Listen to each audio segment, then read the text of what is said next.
আজকের আমার ভিডিও হলো গ্রীষ্ম শুরু হওয়ার আগে জবা গাছের গুরুত্বপূর্ণ পরিচর্যা নিয়ে। যদি আপনারা পুরো গ্রীষ্মকাল জুড়ে জবা গাছ থেকে প্রচুর পরিমাণে ফুল ফোটাতে চান এবং গাছের গ্রোথ যদি সুন্দর করতে চান, তাহলে এই সময় আমাদের বেশ কিছু কাজ করতেই হবে। এছাড়াও এই সময় আমাদের জবা গাছের মাটিতে কি জৈব খাবার প্রয়োগ করতে হবে, যে খাবার প্রয়োগ করলে আমাদের প্রত্যেকটা জবা গাছের গ্রোথ খুব সুন্দর হবে, গাছে ফুটবে অসংখ্য ফুল। এছাড়াও এই সময় আমাদের বাগানের প্রত্যেকটা জবা গাছে নতুন নতুন কচি কচি পাতা আসবে, তার সাথে সাথে পোকামাকড়ের উপদ্রব বাড়তে থাকবে। তো সেই সমস্ত পোকামাকড়ের হাত থেকে সম্পূর্ণ ঘরোয়া উপায়ে আমরা আমাদের জবা গাছগুলোকে কিভাবে সুস্থ রাখতে পারবো, তাও জানতে পারবেন আজকের আমার এই ভিডিওটি দেখে। ভিডিওটি সম্পূর্ণ দেখবেন, ভালো লাগলে লাইক শেয়ার সাবস্ক্রাইব করে পাশে থাকার অনুরোধ রইল। নমস্কার বন্ধুরা, আমি সোনালি আর আপনারা দেখছেন সোনালিস গার্ডেন। জবা গাছ হচ্ছে গুল্ম জাতীয় হাঁড়ি গাছ। এই গাছ যদি একবার বাগানে এনে রাখতে পারেন তাহলে বহু বছর এই গাছ কিন্তু বেঁচে থাকে। জবা গাছ থেকে গ্রীষ্ম এবং বর্ষাকালে প্রচুর পরিমাণে ফুল পাওয়া যায়।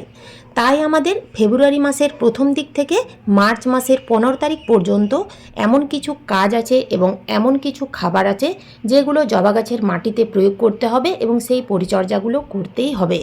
তো কী সেই ঘরোয়া খাবার এবং কী সেই পরিচর্যা জানতে পারবেন আজকের আমার এই ভিডিওটি দেখে। প্রথম কাজ হচ্ছে জবা গাছের রিপোর্টিং। যদি আপনারা ফেব্রুয়ারি মাসের প্রথম দিকে জবা গাছে রিপোর্টিং করেছেন তাহলে খুব ভালো। যদি না করে থাকেন তাহলে মার্চ মাসের 15 তারিখের মধ্যে জবা গাছের রিপোর্টিং এবং ডাল কাটাই ছাঁটাই করতে হবে। কীভাবে জবা গাছের রিপোর্টিং এবং ডাল কাটাই ছাঁটাই করতে হবে এ নিয়ে আমি এর আগে দুটো ভিডিও দিয়েছি। একই ভিডিও বারবার দেখালে ভিডিওটা অনেকটাই লম্বা হয়ে যাবে। যদি আপনারা সেই ভিডিও দেখতে চান তাহলে ডেসক্রিপশন বক্সে লিঙ্ক দিয়ে দেবো, আপনারা সেই ভিডিও দেখে নিতে পারেন। 2 নাম্বার টিপস, 10 থেকে 12 দিন আগে প্রত্যেকটা জবা গাছের ডাল কাটাই ছাঁটাই করেছিলাম এবং যে গাছগুলো রিপোর্টিং করার প্রয়োজন হয়েছিল সেগুলো রিপোর্টিং করেছিলাম। আমি যেভাবে জবা গাছগুলো রিপোর্টিং করেছিলাম সেইভাবে যদি আপনারাও জবা গাছের রিপোর্টিং করেন তাহলে 10 থেকে 12 দিনের মধ্যে এই রকম জবা গাছের সুন্দর একটা রেজাল্ট দেখতে পাবেন। তো 10 থেকে 15 দিনের মধ্যেই দেখুন প্রত্যেকটা কাটা ডালের সাইড দিয়ে প্রচুর নতুন নতুন পাতা ছাড়তে শুরু করেছে। 2 নাম্বার টিপস, গাছগুলো যখন রিপোর্টিং করা হয়েছিল তখন কিন্তু বলেছিলাম যে জবা গাছগুলোকে রিপোর্টিং করার পর 5 থেকে 6 দিন ছায়াযুক্ত স্থানে রাখতে হবে। তারপর থেকে কিন্তু জবা গাছগুলোকে ফুল সানলাইটে রাখতে হবে। তো আপনারা এখানে দেখতেই পাচ্ছেন আমার প্রত্যেকটা জবা গাছ ফুল সানলাইটে রাখা আছে। যদি আপনারা ব্যালকনিতে জবা গাছ রাখতে চান তাহলে এমন জায়গা নির্বাচন করতে হবে যেখানে 5 থেকে 6 ঘন্টা রোদ আসে। কোনো গ্রিন নেটে বা ছায়াযুক্ত স্থানে জবা গাছগুলোকে একেবারেই রাখা যাবে না, তবে কিন্তু সেই গাছের গ্রোথ খুব তাড়াতাড়ি বৃদ্ধি পাবে এবং সেই গাছে প্রচুর পরিমাণে ফুল পাওয়া যাবে। 3 নাম্বার টিপস, প্রত্যেক দিন জবা গাছগুলোকে সকালে কিংবা সন্ধ্যের সময় ঠান্ডা জল দিয়ে গাছে স্প্রে করতে হবে।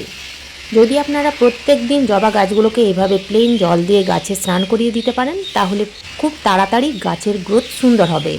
আপনারা অনেকেই কমেন্ট করে জানতে চান আপনাদের জবা গাছের গ্রোথ একেবারেই থেমে গেছে। তো আপনারা প্রত্যেক দিন এই জলের স্প্রে করে দেখুন, গাছের গ্রোথ খুব তাড়াতাড়ি বৃদ্ধি পাবে। কেননা গাছে জলের স্প্রে করলে কাণ্ড নরম থাকে, যার ফলে প্রচুর নতুন নতুন কচি কচি পাতা বের হতে সাহায্য করে। এছাড়াও গাছে পোকামাকড়ের উপদ্রব একেবারে হয় না বললেই চলে। যদি প্রত্যেক দিন জলের স্প্রে করা সম্ভব না হয়ে ওঠে তাহলে সপ্তাহে অন্তত 3 দিন করে দেখুন, গাছে খুব ভালো রেজাল্ট দেখতে পাবেন। 4 নাম্বার টিপস, জবা গাছের মাটি মাঝে মধ্যেই নিড়ানি দিয়ে খুঁজতে হবে। কেননা আমরা যখন এই গাছের অর্থাৎ এই জবা গাছের রিপোর্টিং করেছিলাম তারপর থেকে এই গাছের মাটি একেবারে খোসা হয়নি। তো দেখুন মাটির উপরিভাগ একটু শক্ত হয়ে গেছে। তাই আমাদের মাসে 2 বার অর্থাৎ 15 দিন অন্তর গাছের গোড়ার মাটি এইভাবে আলগা করে একটু খুঁজে নিতে হবে।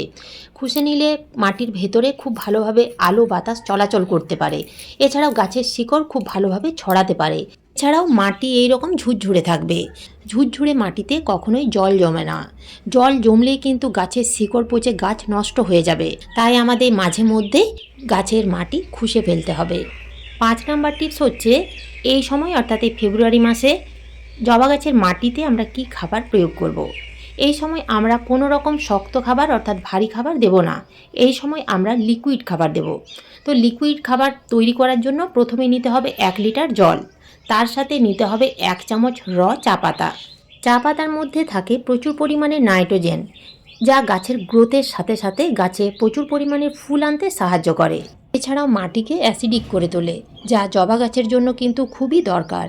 2 চামচ দিতে হবে সর্ষের গুঁড়ো খোল। সর্ষের গুঁড়ো খোলের মধ্যে থাকে প্রচুর পরিমাণে নাইট্রোজেন, ফসফরাস, পটাশিয়াম, এছাড়াও বিভিন্ন পুষ্টিগুণ। গাছের গ্রোথ বৃদ্ধির সাথে সাথে প্রচুর পরিমাণে ফুল আনতে সাহায্য করে। এরপরে দিতে হবে 2টো পাকা কলার খোসা, ছোট ছোট টুকরো করে কেটে নিতে হবে। বড় সাইজের খোসা হলে 2টো দেবেন, আর যদি ছোট সাইজের কলার খোসা হয় তাহলে 4টে দিতে হবে। পাকা কলার খোসার মধ্যে থাকে প্রচুর পরিমাণে পটাশিয়াম, এছাড়াও থাকে বিভিন্ন পুষ্টিগুণ। প্রত্যেকটা উপকরণ ভালো করে মিশিয়ে 2 দিনের জন্য ছায়াযুক্ত স্থানে রেখে দিতে হবে। 2 দিন পরে জলের কালার ঠিক চেঞ্জ হয়ে এই রকম হয়ে যাবে। তো আমরা এই খাবার কিন্তু সরাসরি গাছের মাটিতে প্রয়োগ করতে পারবো না, এর সাথে আরও 50% প্লেন জল মিশিয়ে নিতে হবে। যদি আমরা এই খাবার তৈরি করার জন্য 5 থেকে 6 ঘন্টার জন্য বা 7 থেকে 8 ঘন্টার জন্য রেখে দিতাম, তাহলে কিন্তু কোনো রকম এক্সট্রা জল মেশানোর প্রয়োজন পড়ে না। যেহেতু আমরা 2 দিনের জন্য রেখেছি, সেহেতু 50% প্লেন জল মিশিয়ে তারপরে গাছের মাটিতে প্রয়োগ করতে হবে। তো আমরা একটা 10 ইঞ্চি টবের মাটিতে কতটা করে এই লিকুইড খাবার প্রয়োগ করতে পারবো, এটা কিন্তু আপনারা অনেকেই জিজ্ঞেস করেন। তো বন্ধুরা, আমি বলবো আপনারা যে অনুপাতে গাছের মাটিতে জল প্রয়োগ করেন, সেই অনুপাতেই আপনারা গাছের মাটিতে এই তরল খাবার প্রয়োগ করুন। এখন প্রশ্ন হলো, এই খাবার আপনারা কতদিন অন্তর গাছের মাটিতে প্রয়োগ করতে পারবেন? এই খাবার আপনারা জবা গাছের মাটিতে 10 থেকে 12 দিন অন্তর দিয়ে যান, দেখবেন খুব ভালো একটা রেজাল্ট দেখতে পাবেন। যখন থেকে এই রকম কাটা ডালের সাইড দিয়ে ছোট ছোট কচি কচি নতুন নতুন পাতা বের হতে শুরু করবে, তখন থেকে কিন্তু গাছে পোকামাকড়ের উপদ্রব বাড়তেই থাকবে। জবা গাছে যে 2টো পোকা বেশি দেখা যায় তা হলো মিলিবাগ এবং জাব পোকা। তাই আমাদের প্রথম থেকে কীটনাশক স্প্রে করতে হবে। তো সেই জন্য আমরা ঘরোয়া উপায়ে কীটনাশক তৈরি করে গাছে স্প্রে করতে পারি। সেক্ষেত্রে আপনারা কিভাবে তৈরি করবেন? 1 লিটার জলে 1 পাতা নিতে হবে ইনোর পরিবর্তে আপনারা বেকিং সোডাও ব্যবহার করতে পারেন। সেক্ষেত্রে নিতে হবে 1/2 চামচের থেকে একটু কম। তার সাথে মিশিয়ে নিতে হবে 1 চামচ হলুদের গুঁড়ো। আর একটা উপাদান মেশাতে হবে, তা হলো হ্যান্ড ওয়াশ বা শ্যাম্পু, 1/2 চামচের থেকে একটু বেশি। এই 3টি উপকরণ খুব ভালো করে মিশিয়ে 10 মিনিটের জন্য এইভাবেই রেখে দিতে হবে। 10 মিনিট হয়ে গেলে এই লিকুইড কিন্তু সরাসরি গাছে স্প্রে করা যাবে না, ছেঁকে নিতে হবে। এই লিকুইড ছেঁকে না নিয়ে যদি আমরা স্প্রে করি, তাহলে কিন্তু স্প্রে বোতলের যে নজেল থাকে সেই নজেলটা নষ্ট হয়ে যাবে। তাই যখনই হলুদ গুঁড়ো বা কিছু দিয়ে আপনারা কীটনাশক তৈরি করবেন, অতি অবশ্যই সেই লিকুইড ছেঁকে নেবেন। এরপরে আপনারা গাছে পুরো পাতায় কাণ্ডে ভালোভাবে স্প্রে করে দেবেন। তো যখনই আপনারা গাছে কীটনাশক স্প্রে করবেন, অতি অবশ্যই সন্ধ্যের সময় কীটনাশক গাছে স্প্রে করবেন, 7 থেকে 10 দিন অন্তর। এছাড়াও আপনারা যদি বাজার চলতি কোনো কীটনাশক গাছে স্প্রে করতে চান, সেক্ষেত্রে সুপার সোনাটা ব্যবহার করতে পারেন কিংবা একতারা ব্যবহার করতে পারেন। এগুলো কিন্তু গাছের জন্য খুব ভালো কীটনাশক। তো গরম পড়ার আগে এইভাবে আপনারা জবা গাছের পরিচর্যা করুন এবং এই কীটনাশক প্রয়োগ করুন, দেখবেন গরম পড়ার সাথে সাথে গাছে প্রচুর পরিমাণে ফুল ফুটবে।